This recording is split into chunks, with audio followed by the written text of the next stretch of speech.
try this again. Hey everybody, welcome to yet again another episode of the weekly recap. We got a little graphic. Ain't that a thing? Without further ado, this is take 2 because take 1 had some issues, so hey, let's hope this one goes better. We're gonna dive in very simply. I had a script and then I threw it away because hey, I thought I was done.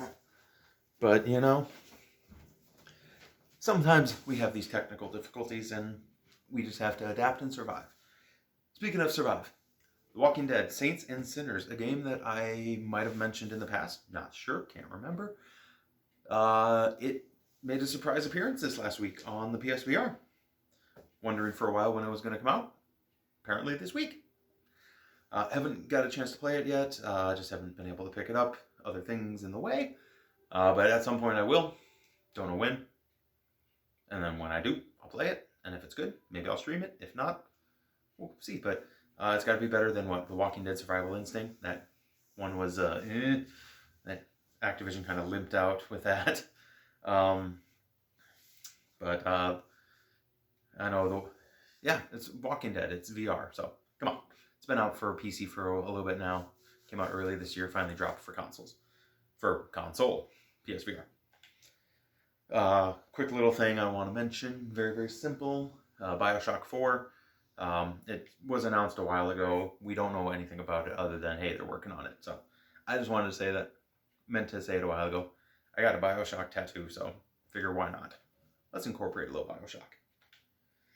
Jumping back to VR though, because, you know, my order is like my brain, very chaotic. Vader Immortal is going to be coming out this summer. They just announced this a few days ago on, of all things, May the 4th. Interesting. But this game was a PC Oculus exclusive for a while, and it is now going to be coming out for the PSVR. I believe it's kind of like episodic story-based, but if you get lightsaber battles, you know, that's awesome. That's all you really need. And I'm all for any VR Star Wars, because they did the DLC tech demo, whatever you want to call it, level on Battlefront, and it was amazing. And I wish EA would have made a full Star Wars like flight battle game with that concept, but they only made one level and then they just like, I guess we're done. EA, what are you gonna do? Speaking of the VR though, the PSVR 2, they are whispering more things. And something that's being kind of thought about is finger tracking. So, it'll be interesting to see, because I know PSVR uses these guys, which were not originally made for it, and they manage pretty well. They don't have an analog, but if there was like some type of thing where it's like, and it like detected your finger to like the 10th degree, that'd be cool. There's one game that I've seen demoed, watched some videos called, was it Horseshoes, Hot Dogs, and Hand Grenades? And like that, I don't think would be possible on PSVR without much better like controls, because the amount of little detail you can do in that game. But hey, here's hoping. But PSVR 2 is probably not going to be coming out till the PS5. And what do you know? Sony apparently wants to talk about it in June. Either the 4th or 6th, can't remember which one exactly. I wrote the 4th, but I'm second guessing myself. Yeah, it's going to be coming out possibly this fall, Christmas season still. But Sony's going to be doing some type of conference, some type of maybe unveil. Maybe they'll like show off VR2. Maybe, who knows, PSVR 2 would be awesome if it was wireless. Although batteries could become an issue, even if it's rechargeable, who knows. But either way, Sony's got big plans and they might be telling us. Maybe they'll tell us price, maybe they'll show us the actual final image. Lineup of games, there's been some rumors, lots of stuff. So as a Sony guy, I'm definitely looking forward to hearing what they've got to say. Will I be able to get one this fall? That's a whole new story, because I don't know. Would I like one? Yes, we'll see. So in other news, video game news, Cyberpunk coming out this fall as well. Customizable genitalia is the only way to really lead this article. It seems they are going to be pushing the hard M rating, and The Witcher has its fair share of adult content, violence, gore, some sexuality, but customizable genitalia seems to be a new one. It'll be very interesting to see. Like, yeah, I don't have any other words. The game is looking interesting, and we'll have to wait and see when it comes out. Yeah. In Mark Hamill news, because we gotta talk about Mark Hamill whenever we can. It's Mark Hamill. He's awesome. He is my Joker, and he is going to be playing a vampire in an upcoming episode of What We Do in the Shadows. I've only seen bits and pieces of the show. It's pretty funny. It's got some good cast in it, but just Mark Hamill as a vampire sounds kind of interesting. So I just wanted to throw that in there as a fun little tidbit, because why not? What else we got? We got an interesting one here.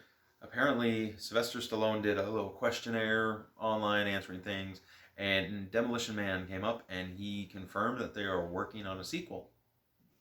He's up there in age, but that could be interesting, especially with the times and the seashell jokes going around. But could Wesley Snipes return in some capacity? I think he died in the end of the movie, if I remember right. So, but who knows? Soft reboot, hard reboot, sequel. Could be anything. So, I don't know. I heard the wind, so. Or is it a ghost? But yeah, apparently they're working on, I don't know where they're at. I don't know if there's a script, but it was just something that he dropped himself. So, hey, why not? Other movie news, other rumors, speculations. Apparently, Nova, a character that was briefly referenced, I think at the end of Guardians of the Galaxy, Nova Corp is referenced in that movie, but there's been talks about doing a movie with him for a while. There were talks that he was going to be in Endgame, and then they cut it. Whatever. He's apparently possibly going to get his own movie in Phase 4 of Marvel's plan, according to Kevin Feige. So, that's kind of cool. Be interesting to see what Nova would bring to it. Just felt like adding that. That was a late article this week. Yeah, got one last thing for you, and it's a biggie. There it is. We're going to let this sink in together. So, apparently, and even though we've done this take 2 now, we're going to butcher his name again. Tamura Morrison is the best we're going to do. So, if I'm wrong, I'm sorry. Let me know. He played Jango Fett in the Clone Wars, and he apparently, according to rumors, has been cast as Boba Fett for some work in the upcoming Mandalorian seasons, whether it be season 2 or 3 or 4, who knows. But yeah, Mandalorian Boba Fett. I know I gotta see the downside of I had all this good stuff, but then it didn't record. I didn't realize till afterwards. We did a whole explanation. We're gonna have to explain it again of, Mandalorian's somewhere here. The original trilogy is like over here. The prequels are over here. Mandalorian should be in the middle. So therefore, in theory, Boba Fett dies here. Spoilers from a movie from the 70s. Sorry. He dies over here. Jango Fett dies over here. Boba Fett's right here. Mandalorian's right here. So, who knows? I think that's the timeline. I hope I'm right. I could be wrong. But even if it's not the timeline, it could be a flashback. It could be a lot of things. But I know so many people are excited that Boba Fett will possibly be in The Mandalorian. I know I talked about last week, Sam Whitmore, who's done work as Darth Maul, was talking about the upcoming season. So it's like, what does that mean? And Boba Fett. The only thing I want to say is, like, the last 3 Star Wars movies, they sucked. They're not, nothing's going to beat The Empire Strikes Back. I'm sorry. But Mandalorian is really good. Now, with that said, Boba Fett in it, awesome. Boba Fett taking away from what makes The Mandalorian so good, But I do believe that Jon Favreau, who's directing the hell out of The Mandalorian, will do it justice. I think however we incorporate the legendary bounty hunter, I think it'll be done, tastefully. So we shall see if I'm correct. I know at the end of, here's a big old spoiler, the end of season 1 with the black saber, that's going to tie into season 2. We had that little... There was a piece that people have been picking apart from season 1 with somebody walking up to the assassin after she died, and there's like this spur jangly sound that people are like, oh, that's ominous with Boba Fett. But then people are like, no, that was probably Moth, whatever his face is. Either way, I think it'd be awesome if it was Fett, just because. But yeah, Mandalorian, I can never get enough of it. In fact, speaking of Mando, let's stand for a moment and let's come back down. We did get our child pop finally, so he's so cute. I like it. He's so cute. I keep it on display up high because that's where the child, he's not called anything else until otherwise told, belongs. So we're gonna come back to that. Two last little bits. We're done with news, but I want to do a little personal stuff here. I'm trying to make graphics. Yeah, fancy. So if you got any questions, if you have anything you want me to talk about, if you want to throw anything my way, either message me directly. If you know who I am, go ahead. I'll answer you. But otherwise, hey, hit me up on Twitter, Dan on Paper. I do things there. But one last thing I want to mention, and we're going to spin around here to make sure that we're actually frickin' recording, because I'm not wasting my time a second time. I want to talk about the mystery box. The mystery box. Now, I mentioned this last week. I'm mentioning it again. What it is just that. It's a mystery. I might be the only person that knows what's in the mystery box. I might have told one other person. I can't remember. And if I did, sorry, they don't qualify. But the mystery box is my attempt to grow, because I'm having fun doing this. That's why I keep doing this. This is like 6 weeks in a row. I can't remember anymore. Quarantine's kind of screwing with my brain. But my goal is very simple.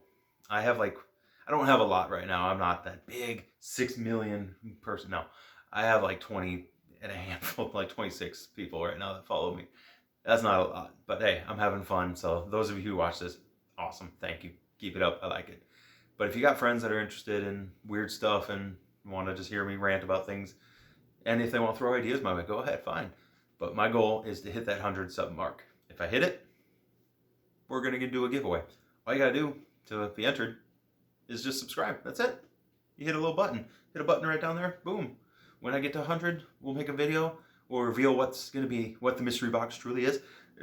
I can tell you this, it's about yay by yay by yay. It might rhyme with unco, and it's probably bigger than your average one, like the little child up there. It's not the child. You don't get my child. You get something else. So, just, yeah, share me. Tell your friends, say, hey, hit the button. Honestly, hit the button and turn off notifications. I don't care. Check in once in a while. When I get to that point, there will be a video. Whenever. I don't know if it will be a month, a week, a year. Who knows? But there's something in the waiting, and whenever we get to that point, there will be a giveaway. Because why not? You know, at this point, gotta do something. I want to grow, and this seems a faster way. But just subscribe. When we get to that mark, we'll make a video, and one of my subscribers is going to get something. That's it. I'm getting off my soapbox, so with that said, be safe. Let's jump a few. Be kind.